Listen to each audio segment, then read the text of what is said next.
Wala nang edit-edit, ito ang kwento. Patuloy pa rin na umuusok yung ilang bahagi dito sa may Maisan Compound sa may Intramuros, Maynila matapos ang nangyaring malaking sunog kahapon ng bandang alas 5 ng hapon. Makikita nyo mga kapatid, nandiyan pa ibang mga residente na naghahanap na ilang mga mapakinabangan pang mga bagay o mga items na pwede pa siguro nila maibenta. Pero karamihan dito, mga sulog na sulog talaga, tupok na tupok talaga na mga areas, no? May mga yero na nagkalukot-lukot na dahil nga sa malaking apoy na tumupok dito. At halos sa paligid, wala na talaga kayo makikita ang anumang bahay na natira dahil pawang gawa lamang sa light materials yung mga tirahan dito sa lugar. Andito si Chairman. Chairman, anong pangalan niyo? Ano pangalan niyo, Chairman? Chairman Johnny ako, Barangay 655. Oo. Paano hong gagawin sa mga residente? Sila ho ba ay papayagan pa rin makapagtayo ng mga bahay? Anong sabi lang ho ng LGU? No choice talaga tayo, pero ang order ng ating mahal na Yorme, no? Kailangan makabalik agad kayo sa tirahan ninyo dahil unang-una yung sa tagal nyo na naninirahan dyan at syempre yung mga anak nyo nag-aaral, hanap buhay nyo nandito lahat. Kaya yun, in order niya na gano'n, na sana makabalik agad kayo, makabili kayo ng mga materyales. At nagbigay siya ng konting tulong kanina. Oo, 15,000 pesos per family yung binigay ng Manila LGU sa lahat ng mga affected families. Pero sir, ang sabi ng Intramuros Administration, private property daw ito at mukhang sana daw yakapin ng mga residente yung mga alok na relocation program. Ano sabi niyo lang ho doon? Reaction ninyo? Sa ngayon talaga, hindi ko rin masasagot yung sinasabi nilang yakapin, no?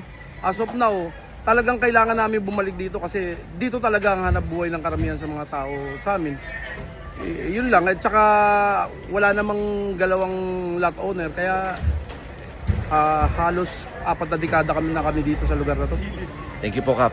Mga ambulant vendors, mga sidecar drivers at pedicab drivers, no? Yun yung mga karaniwang trabaho ng mga residenteng naninirahan dito sa area.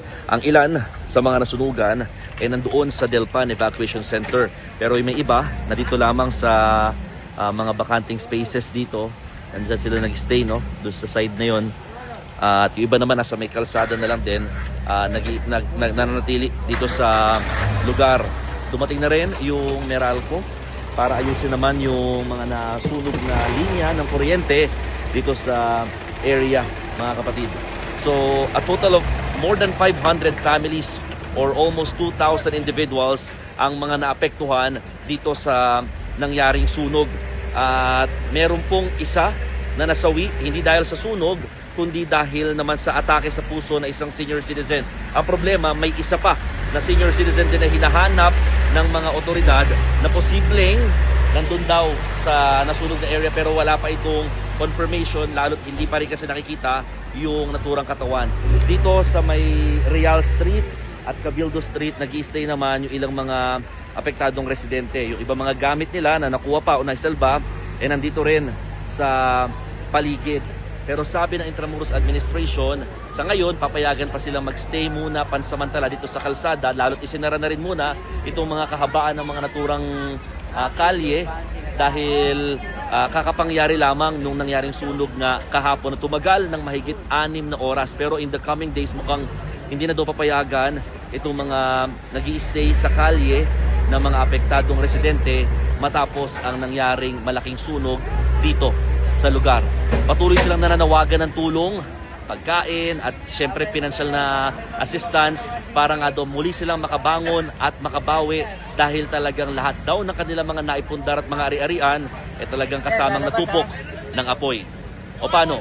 Ako po si Mon Gualvez ng News 5 at yan ang aking istorya ngayong araw.